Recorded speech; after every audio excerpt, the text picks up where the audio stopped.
deu-se início nesse período uma forma de planejamento que formatou, que deu ensejo ao Estado social, que significa um Estado que dá atenção na forma das políticas aos direitos, isto é, a garantia de direitos aos sujeitos de direitos, cidadãos. Através do quê? Por meio da legislação e dos recursos públicos. A partir dos anos 70, é importante marcar, dos anos 1970, houve uma reformatação desse Estado social. Esse Estado de bem-estar social, que anteriormente preocupava-se e estava atento aos direitos dos cidadãos, aliás, a sua justificativa, a justificativa de um Estado social é justamente a garantia dos direitos. Isso mudou a partir dos anos 1970, por conta de alguns fatores. Vejamos quais são. Ressurgimento de inseguranças sociais, riscos de privatização de recursos públicos, destituição do caráter público da questão social, a participação popular e o controle da administração pública. São fatores importantes que reformataram, que reconfiguraram esse estado social, ou então, como também alguns autores chamam, esse estado de bem-estar social. O Estado do Bem-Estar Social, EBE, surgiu por volta da década de 1940, no contexto de recuperação da economia mundial após a crise de 1929 e de reconstrução da Europa ao final da Segunda Guerra Mundial. O EBE tem dupla característica. Por um lado, ele procura atender às demandas sociais e, por outro, ele se ocupa de regular a economia. O equilíbrio da economia regulada serviria ao desenvolvimento da nação, e o atendimento das necessidades sociais garantiria o bom funcionamento da sociedade baseada na solidariedade. Partindo desse contexto, que se inicia no século XIX, finalzinho do século XIX, até meados dos anos 70, como um marco, depois, até a época atual, nós temos a formatação e a reconfiguração do estado de bem-estar social, como você pôde acompanhar. Nesse contexto, então, nós podemos tentar entender um pouco mais as abordagens teóricas sobre planejamento de políticas, projetos e programas sociais. Essas abordagens teóricas têm diferentes perspectivas. Uma delas é que considera as etapas do planejamento como o momento mais importante. Etapas do planejamento que são: elaboração de planos.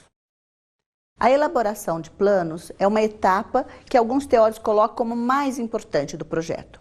É aquela etapa que vai formatar todo o planejamento do projeto, vai formatar todo o planejamento de uma política, isto é, que vai ter um documento a ser seguido pelos executores do projeto.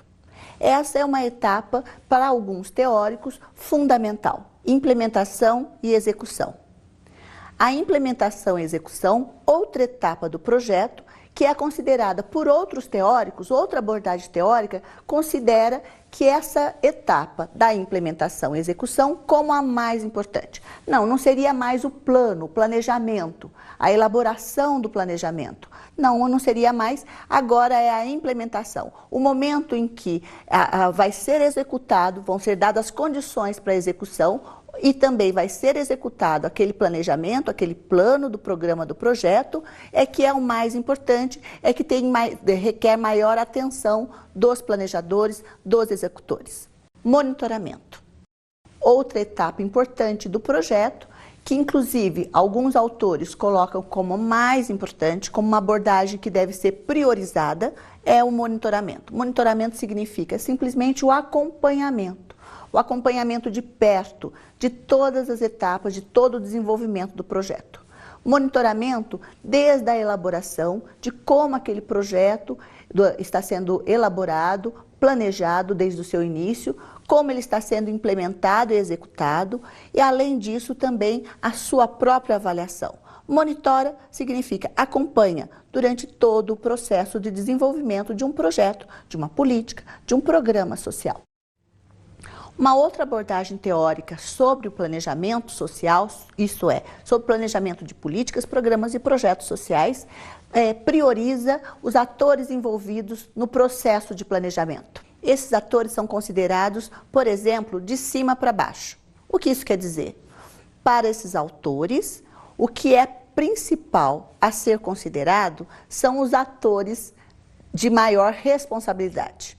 Isto é, no planejamento de políticas, programas e projetos, deve ser dado maior atenção ou tem maior importância àqueles gestores do programa, aqueles gestores do projeto, os responsáveis pela elaboração, ou mesmo os próprios demandatários, aqueles que demandaram com uma responsabilidade superior a elaboração de um projeto social. Por isso chamado de cima para baixo, de baixo para cima.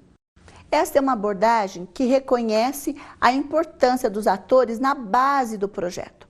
Aqueles que executam, não só os elaboradores, os gestores, aqueles que demandaram no sentido de uma escala superior, mas sim aqueles que estão executando e também a população que é alvo de um projeto social.